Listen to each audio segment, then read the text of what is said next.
Roger, we've been talking so long, and we look at the world, and there's so many toxic things that we have to deal with. And we have to be aggressive in this world just to be healthy. We have to pay attention to what we're eating, what we're breathing, what we're drinking. And most importantly for me, we have to be really mindful of what we're thinking, what's going on inside of our hearts. Yeah. It's one thing to say, I'm for this cause, and there's another thing to do something about it.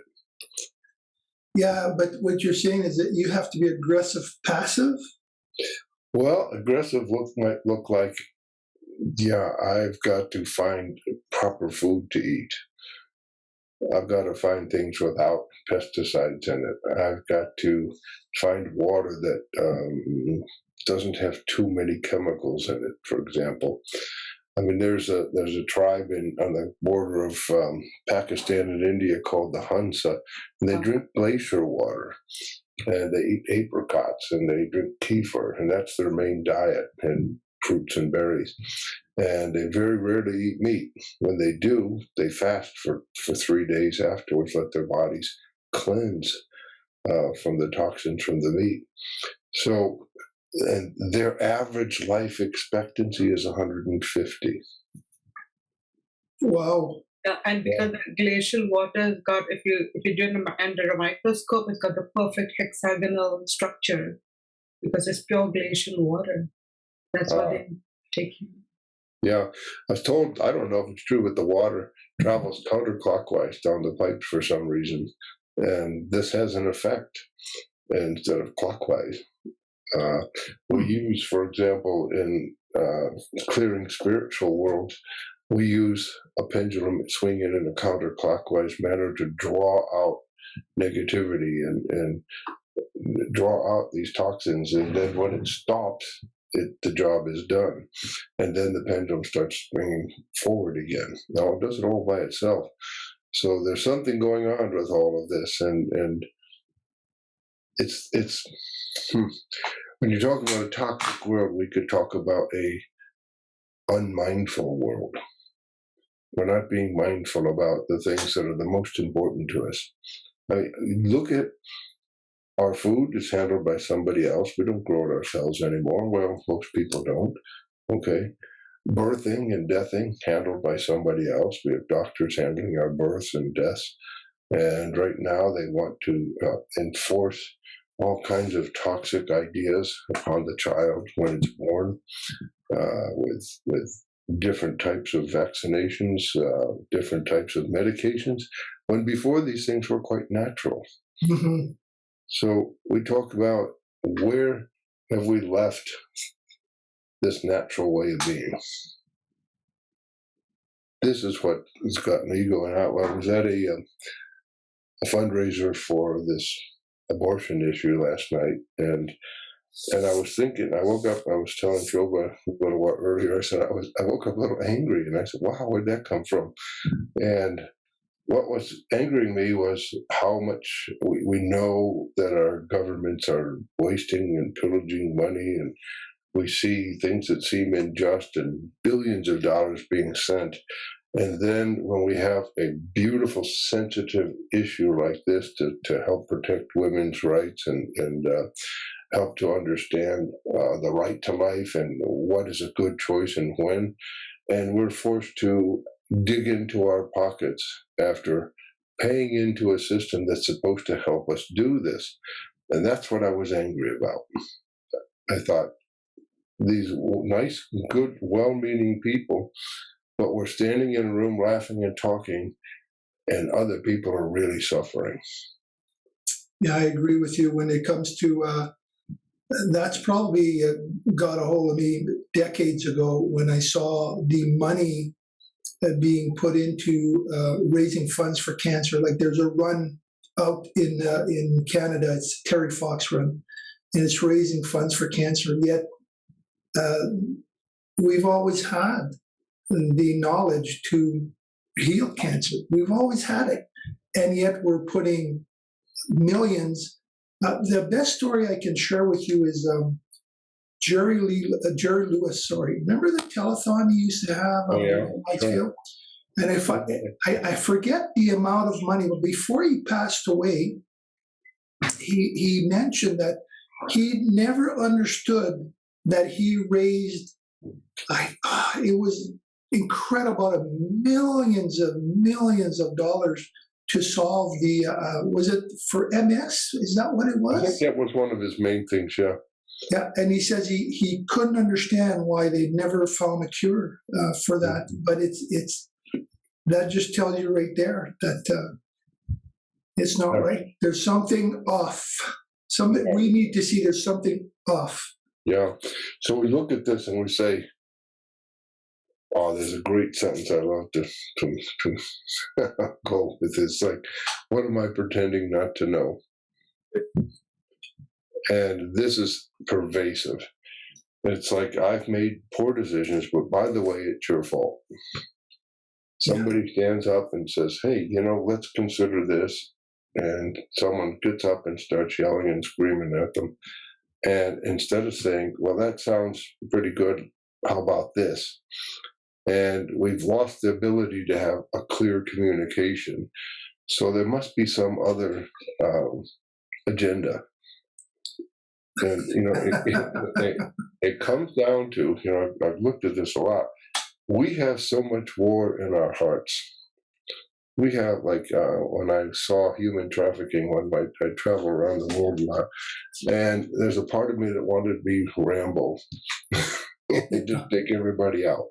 Yeah. And that would make me just like them. And so it's difficult. And then there's this other, it's not parts of me, there's a greater being inside of me that says, well, we have got to change this war inside of ourselves. This is where the real toxicity sits. I see something happen and I walk past it. I know something's not right. And you hear statements like this. Oh, you hear them all the time. Oh, why bother with these politicians? Why bother with these water treatment plants? This is the way it is. We know they're cheating. We know they're lying. We know they're putting chemicals in that hurt us, but we're not going to be able to change it. There is severe toxicity. Mm-hmm. That's where it starts. It comes back to programming, right? When you get down to it. Yeah, I suppose so. So let's look at that. I saw a movie a long, long time ago when I was in India, and it was showing how in kindergarten they were programming people just to accept things the way they are. Learn something, regurgitate it, spit it out how somebody else wants you to see it. Rather than say, look at the specific truth, take a look into your heart and see what it tells you. Now, if our hearts are covered up, if we're so caught in what we call the drift, like here's the way everybody talks, here's the way everybody says things. Madison Avenue tells you how to drink, how to think, how to act, how to dress, how to walk. What happened? We can't think for ourselves. We can't think at that simplest of levels to say, this is who I am. You can go sell your goods to someone else. It's okay. If that's who they are, that's okay too. What are we going to do if we can't uncover our own heart and say, this is what works for me? We have what's called senior commitments. Look good, be right, be in control, don't rock the boat, save my job, so I don't lose my job, so I don't starve and die. Something like that. Yeah. And it's not an unreasonable thought. Okay. It's the only part that's reasonable is, well, yeah, I have to do something to take care of my family, to take care of my necessities and needs. But the rest of it is purely subjective. Does that make sense? Yeah, it makes sense. Yeah.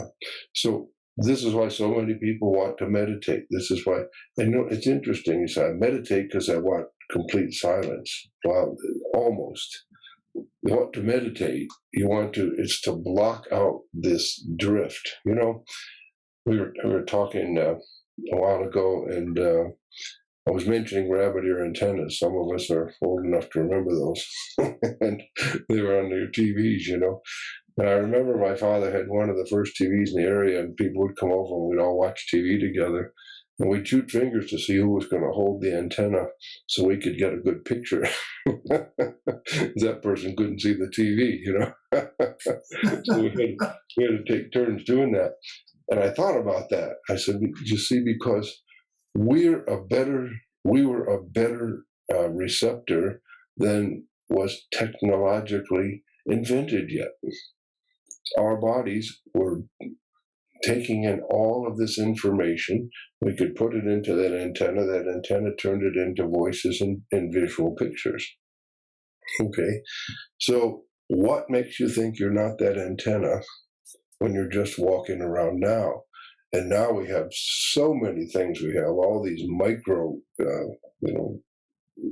cell towers. We have all these things we never even had before. And so we've got all this, not only natural information from nature, okay, which was one of the big things I think we should do to avoid toxicity, is get into nature, but that's a whole other thing too. But we have synthetic now all over the place. We've recreated all kinds of messages and radio waves and microwaves and things that we have to deal with.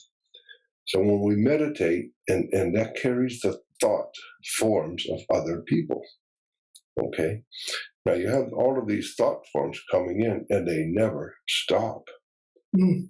I know some people that, they go to sleep at night. Well, they don't sleep because it's quiet and they can hear everything. Their antennas they don't really understand how to turn them off. That's a subject on its own. Yeah, it is. And these are just thoughts that, course through me, and I say, well, maybe it's true for you, maybe it's not. It's okay. This is the thing that I would like to say too. It's like have a non-toxic conversation to say, well, that's ridiculous what you just said. Well, it might be, but it's true for me. Okay, and it might be ridiculous for you, but I'd like to hear what you have to say, because I'd love to be able to get out of this situation, and then we can share information this way.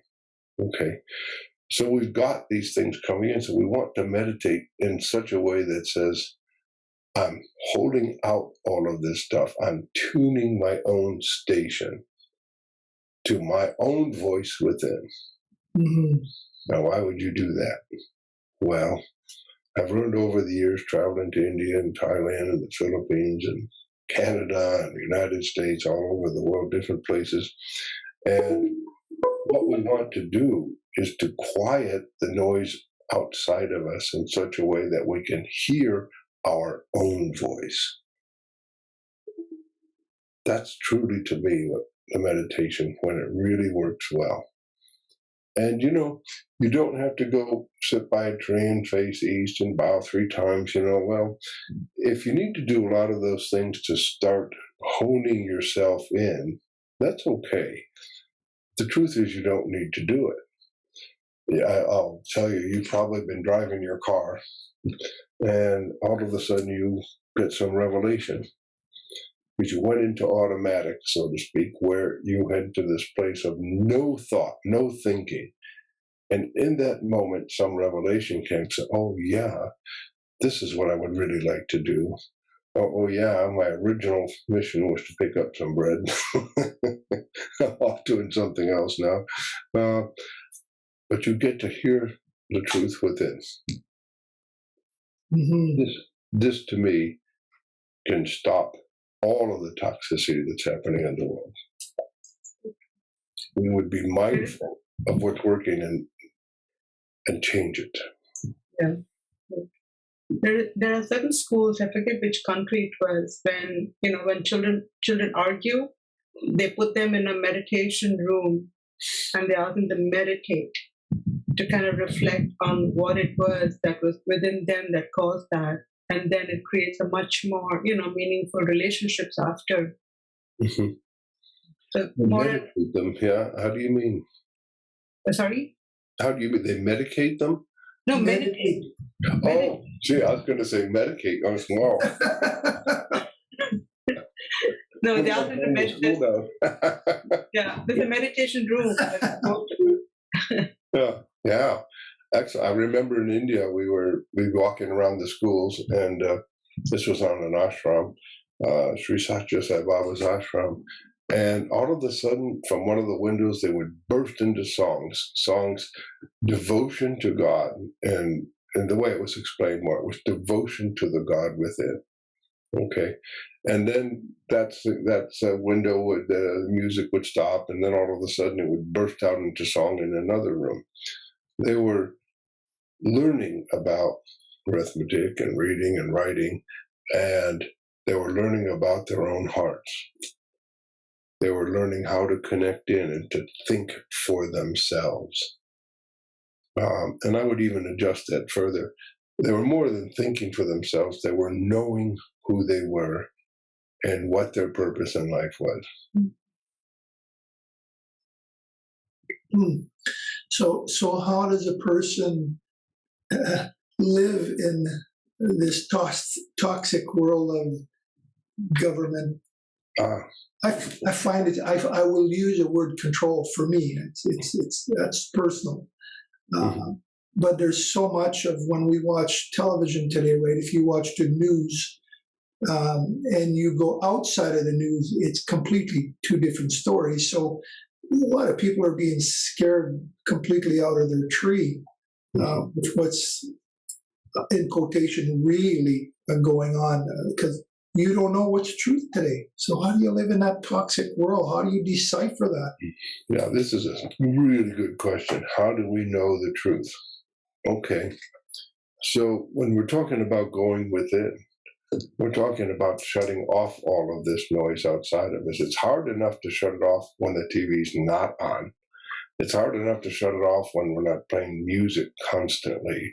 It's nothing wrong with either of those things. Well, TV's kind of gotten out of hand, I think, but music can be one of the best ways to do anything with meditation. But as long as it's not being used as a distraction. So I notice a lot of people cannot sit there by themselves. It's a difficult thing, and they've done all kinds of studies where put somebody in a very dark cave, like no light whatsoever. And there's studies done on this. It's a very short period of time before they start going mad.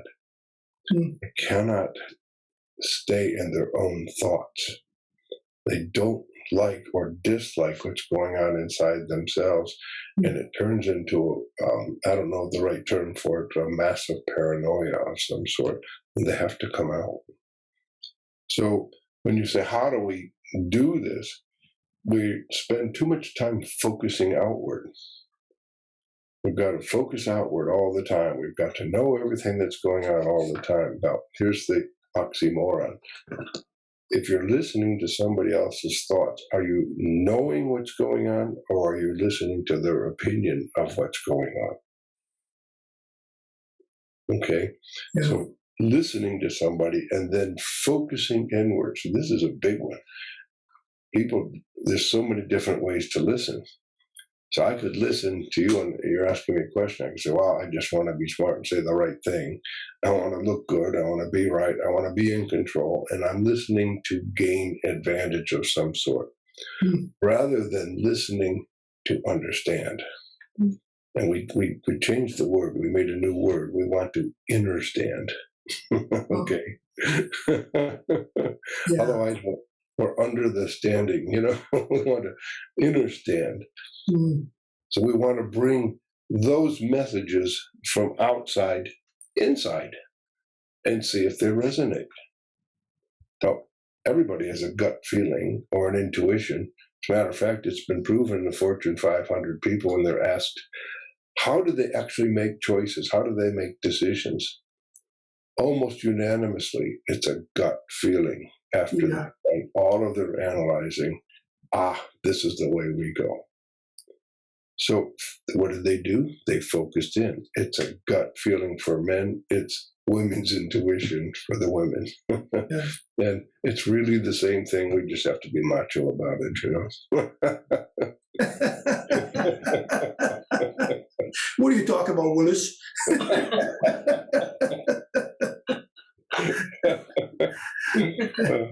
But that's how it is, and just having that phobia all by itself to say, oh yeah, well I have. I mean, it's so well known. We all have male and female energy, and this is a key point. It's like the way I understand male and female energy is the male energy is the outward centrifugal force. It is known as the word love. Love is the action on internal knowing. It's what makes the world go round. You have a knowing deep inside and you act upon it. That's love. Now, this is a little tough. I understand this. So we talked about this a little bit in the documentary. It's like I come up and punch you right in the nose, and that's love. It's an outward centrifugal force qualified with a violent act. Or I could come up and hug you, and that's love, an outward centrifugal force qualified with compassion and caring. Okay, it's not that could come out in what you call an abusive relationship, right? The person that's being hit is thinking it's love. Yes, especially if you've been brought up in an environment where there was a lot of hitting. Yeah. Okay? Again, psychologically, they've done many reports. If there's a couple and one of them is physically abusing one of the children, they ask the children who do they want to be with, they choose the one who's been hitting them. Yeah. It's a strange thing. It bears out that truth, you see, because that is wired as love. I worked with a bunch of children who were getting thrown from school. They were getting expelled from school because they were fighting. And in every one of their circumstances, they were all battered children. Now, what I noticed was when they're sitting around the table, they got their arms around each other, they're laughing, they're talking. These are the ones that fought each other. Okay? And here they are loving each other. This is how they get along. I really love you. Pow. It's a difficult thing to get. It's a tough nut to get over because we have been duped. And this is part of the toxic world. Well, here's what we do. We're Cinderella. We're Pollyanna. We've got to go. And if you really look at these stories, they're all about subserviency and depending on someone else to make you happy. Instead of being and finding that happiness in yourself. So we have love on the one hand, an outward centrifugal force, and then we have wisdom on the other hand, which is the gathering of knowledge. And this is known as the female energy. Love is known as the male energy, not in gender. It's the outward centrifugal force. The female energy is the incoming force. That's why in our physical bodies, we have different ways of being, right? We have different physical attributes, and one is called the female who receives the seed in reproduction, and the male who gives. That's why we're called a male, and the woman's called the female. You see, it's the giving and the receiving. Again, not in gender. This is just a strict, autonomous explanation. I find that there's a caveat in knowledge. Have you ever heard knowledge is power? Yeah, I've heard that. Well, then I heard it this way. Knowledge is potential power. So you can have all the knowledge in the world and you can be an educated derelict, right? If you don't use your knowledge properly, it's not wisdom. It's only potential power if you act upon it, take some type of action to better yourself, your skills, take a course, read a book, whatever it is. I mean, that really shook me when I heard that, because I was that person long ago. I had this knowledge. I could tell you what to do, where to go, but I didn't really act upon it. I didn't. But today I am, of course. But yeah, you could have been Gucci or somebody, tell everyone how to dress and what to do. And that's how quickly it happens, you know. Yeah. And interesting too. Like I would like to explore this. It's like, so what is wisdom? You say, wow, without wisdom, it doesn't work. So, what qualifies as wisdom? You know, I never thought about that, but you just mentioned that. It's like, is it that? Well, let's see. What comes to my mind is wisdom is what is pure and honest and serves the highest and best good for everyone. There's a stream that says, if we all jump into this, we're going to be okay. I don't know. I hadn't thought about it before. But yeah, what qualifies knowledge and wisdom as wisdom? Is it telling people what to do, or is it being the knowledge that you have? It's an interesting that one. You got to get into that one deeper. You know, that's. Yeah. So if I say, because the topic is toxic knowledge, not toxic knowledge, living in a toxic world. Yeah. So that should tie into do thoughts create? Oh boy, do they ever! Okay. You know, let's look at something. So we have, would everybody agree, we have like an unconscious mind? You know, we have people talk about subconscious, unconscious. We have our I am presence. We have the God within. However you want to talk of chi, prana. You know, there is an existence of a spirit within us at some level that we got to cop to, you know. And when we think of it in this way, our unconscious mind, and this is Psychology 101, even though it may be running us, okay, it needs conscious orders in order to function.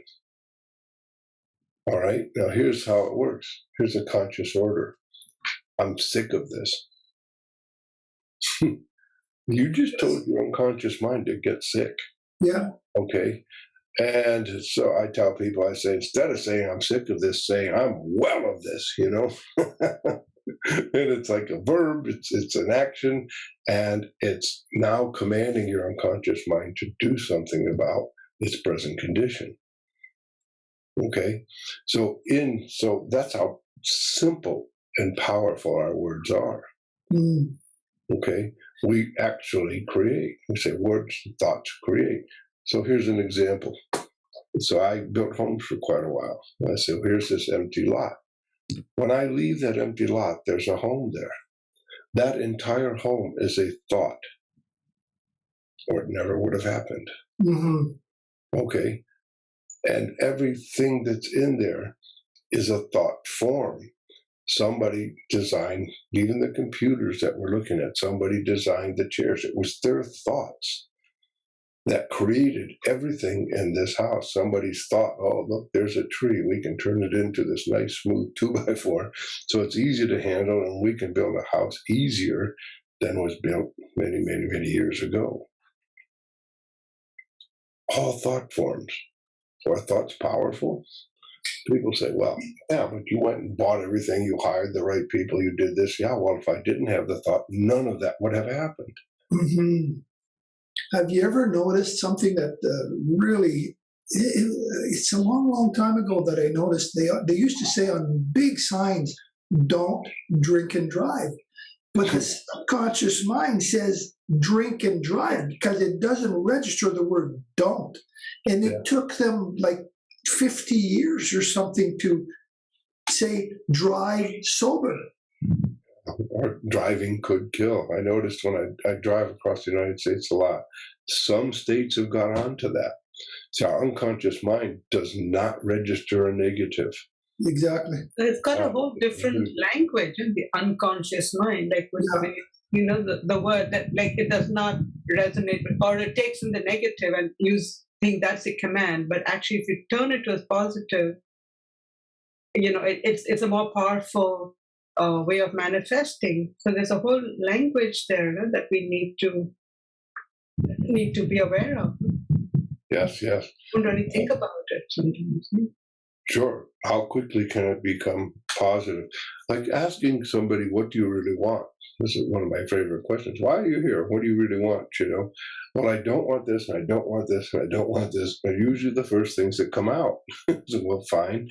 There's several ways to discuss things. One is running from something, and another is running towards something.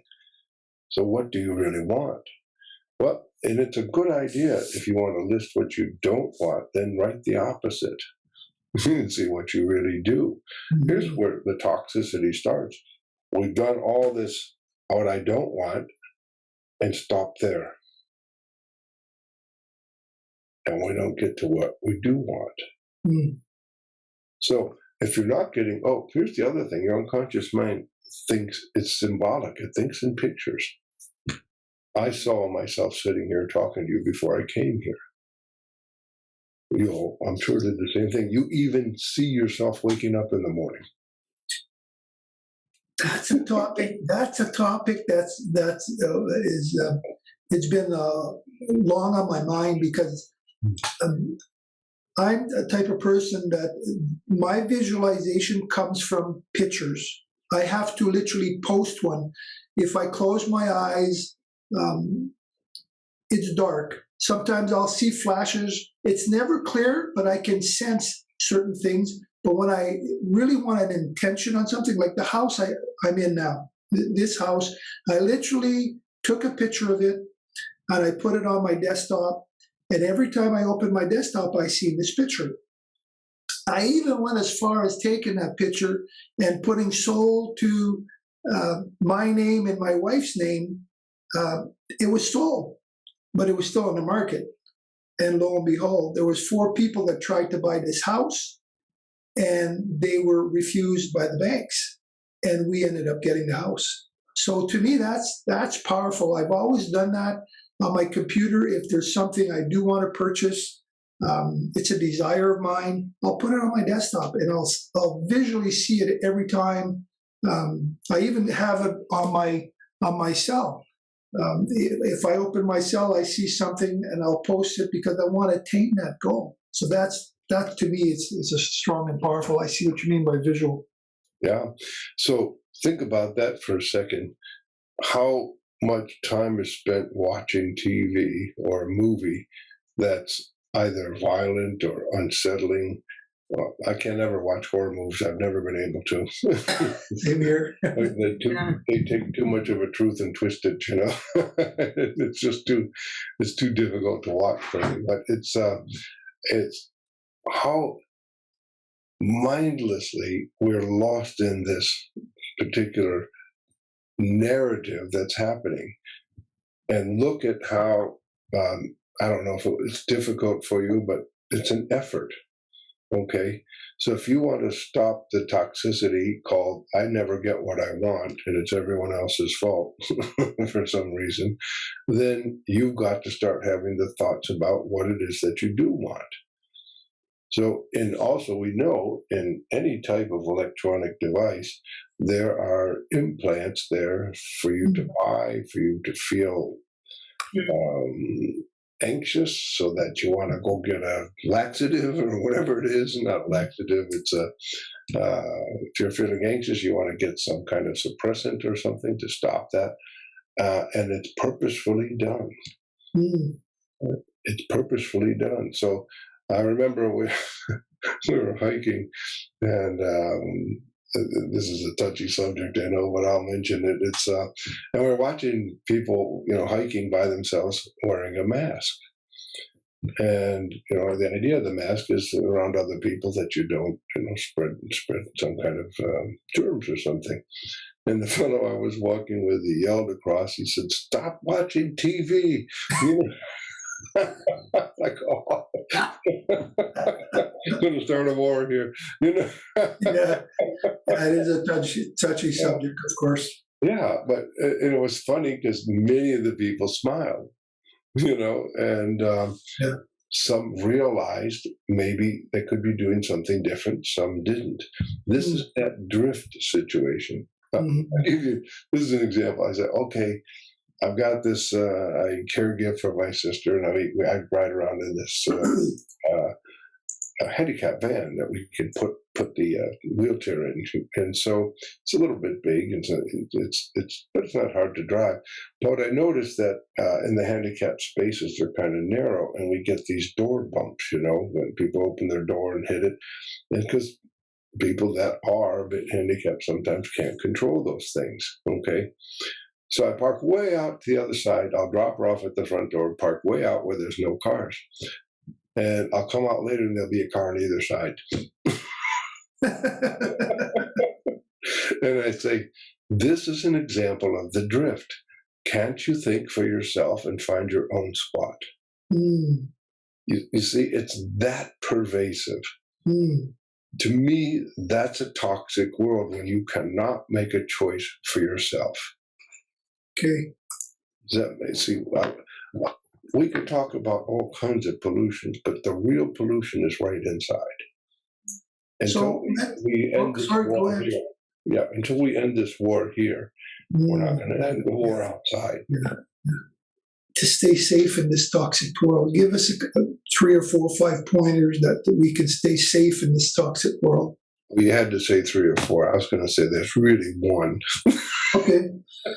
There you go. We could name a few, but one is, and I want to make this as simple as possible, to focus within. See if what's in front of you truly resonates.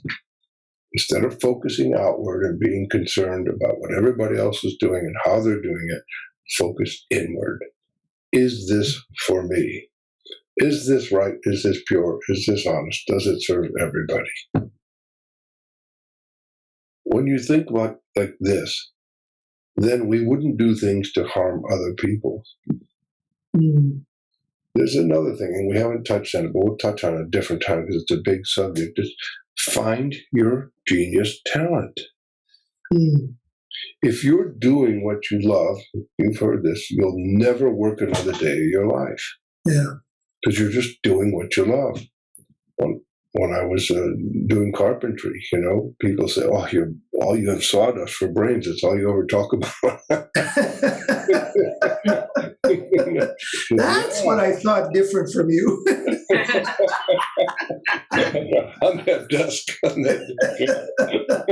Nothing much on it. Well, I would have enjoyed it,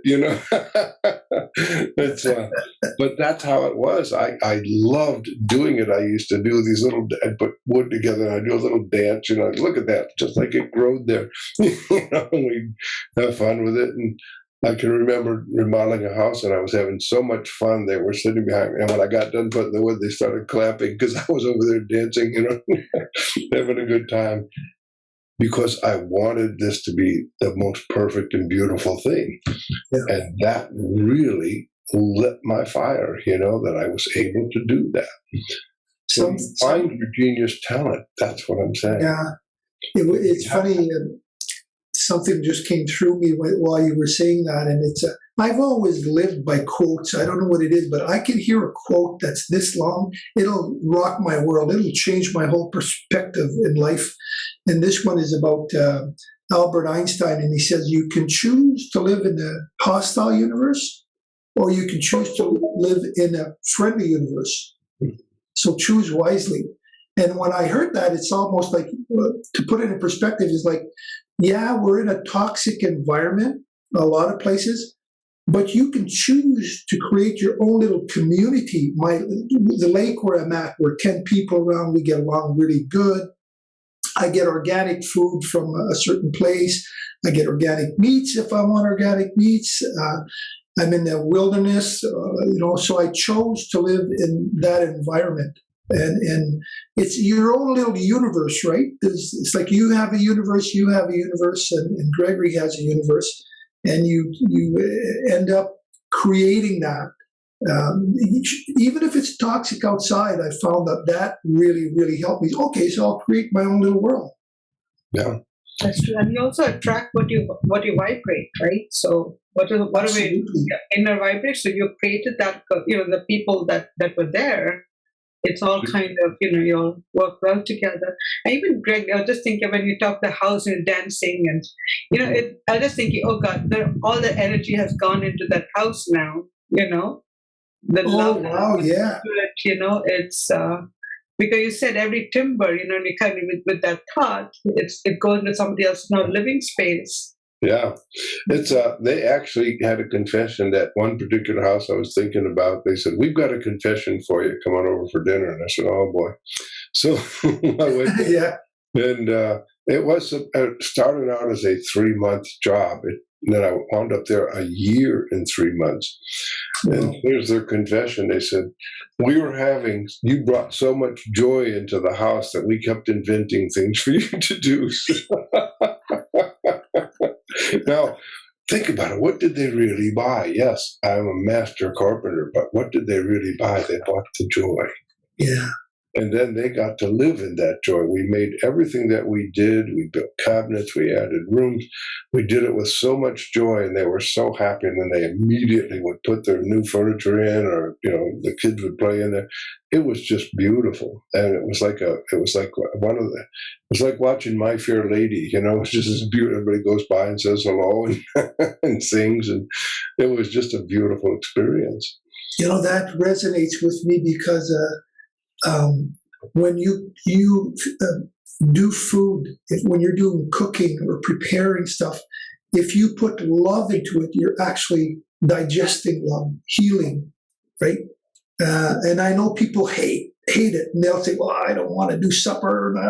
It's a pain in the ass." Whatever it is, that's what you're putting in the food. That energy. Wow. Exactly. We had a direct experience of that. Well, I guess we could go on and on, but that's so wisely spoken. You put love in there, love is going to come out. All there is to it. And you put hatred in there, hatred's going to come out. Yeah. And that's why one of the other points is we've got to pray for the people that are doing difficult things, that are awful things. Mm-hmm. And I thought, well, that's awful. Why would I want to pray for somebody like that? Well, there's a really good reason. When someone's out there doing really toxic things, they're full of anger, they're full of resentment, they're full of revenge, they're full of whatever they want to call that energy, frustration, it just goes on, jealousy, I don't know, or whatever it is that's in their heart. If we could send some good energy towards them, maybe we have saved one life that day. Yeah. Maybe we've saved one forest that day. Yeah. If that just interferes just a little bit, and that's one of the other things we can do. Okay. Now, since we're all one, if you're sending goodness to somebody else, you're also sending it to your own heart. Yeah. Okay. It's called the giver's gift.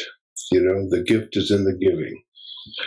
And so we give something beautiful, we're actually creating something for ourselves. Perfect. Yeah. All right. So, just on what Gregory said, I read somewhere that when people learn to love the earth, the planet, the nature, the trees, as living beings, when they do that, they automatically will not put in toxicity there. They automatically will not demolish anything that is, natural and disrupt the environment. So that mindset, when it's turned to love for nature, actual love, like looking upon the tree as a sentient being, the earth, the river, that's when the whole thing will change. Mm. Yeah. And one thing, they don't talk back. Well, that's a good way to end the subject. Be quiet. Earthquakes down the road. Audibly, anyway. It was a great to meet you guys. I appreciate you taking the time, and I think a lot of people will get some nuggets of gold nuggets out of this little conversation. Well, brilliant. Look forward to seeing you again. Thanks. Okay. Yeah, thanks.